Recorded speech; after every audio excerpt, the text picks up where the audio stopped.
नमस्कार मित्रांनो, स्वागत आहे तुमचं माझ्या YouTube चॅनलवरती ज्याचं नाव आहे मास्टर टेक कोडिंग। या व्हिडिओमध्ये आपण बघणार आहे 3 to 8 डिकोडर।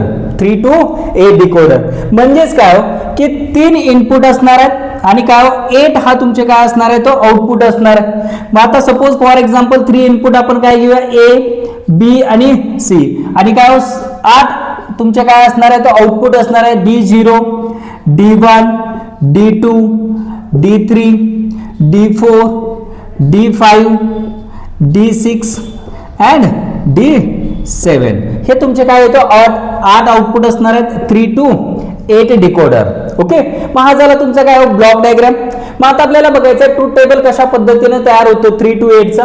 मग आता बघा 3 इनपुट आहेत म्हटल्यावरती A B आणि C, आउटपुट किती आहे तो 8 D0 D1 D2 D3 D4 D5 D6 and D7।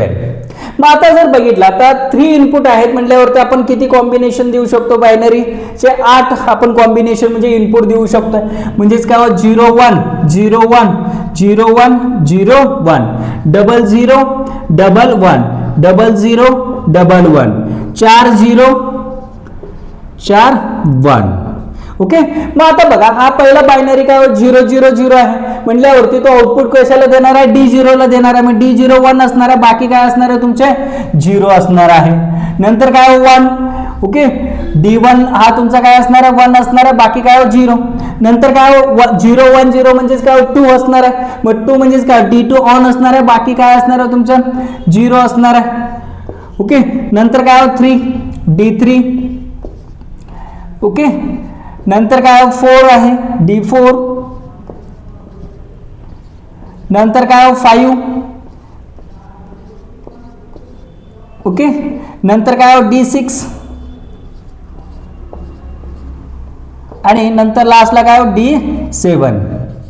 Okay, मग ह्या पद्धतीने काय जो आपला 3 to 8 डिकोडर आहे त्या डिकोडरचं काय ट्रूथ टेबल असणार आहे। मग आता आपल्याला इक्वेशन तयार करायचं काय D0 चं इक्वेशन बघा D0 1 कधी असणार आहे ज्यावेळी A bar B bar C बार असेल।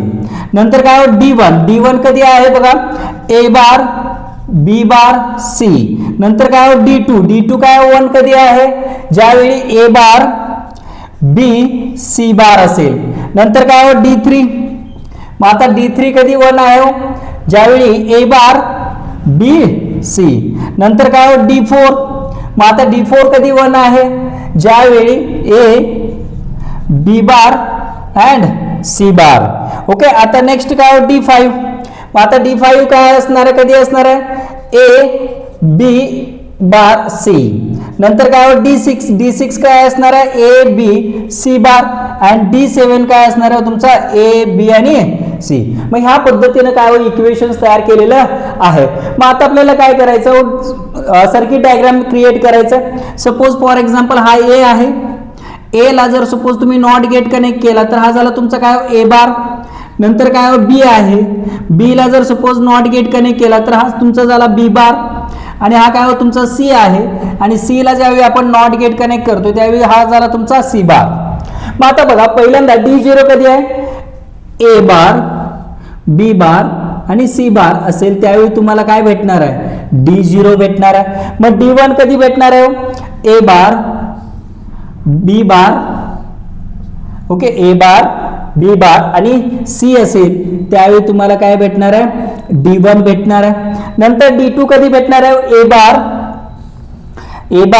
B C बार ओके, त्यावेळी तुम्हाला काय भेटणार आहे D2 भेटणार आहे। सेम तसंच काय D3 कधी भेटणार आहे A बार B C, त्यावेळी तुम्हाला काय D3 भेटणार आहे। ओके, नंतर D4 कधी भेटणार आहे A B बार C बार, त्यावेळी तुम्हाला काय भेटणार आहे D4 भेटणार आहे। मग D5 कधी भेटणार आहे A B बार C, त्यावेळी तुम्हाला काय भेटणार आहे D5 भेटणार आहे। आणि D6 कधी भेटणार आहे तुम्हाला A B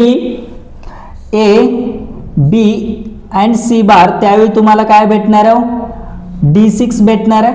आणि D7 कधी भेटणार आहे A बी आणि काय सी ला, त्यावेळी तुम्हाला काय भेटणार आहे D7 भेटणार आहे. मग ह्या पद्धतीने काय 3 to 8 डिकोडर जो आहे तो काय करतोय, काम करतोय. मग हा जर व्हिडिओ तुम्हाला जर आवडला असेल तर लाईक करा, शेअर करा आणि सबस्क्राईब करायला विसरू नका. थँक्यू.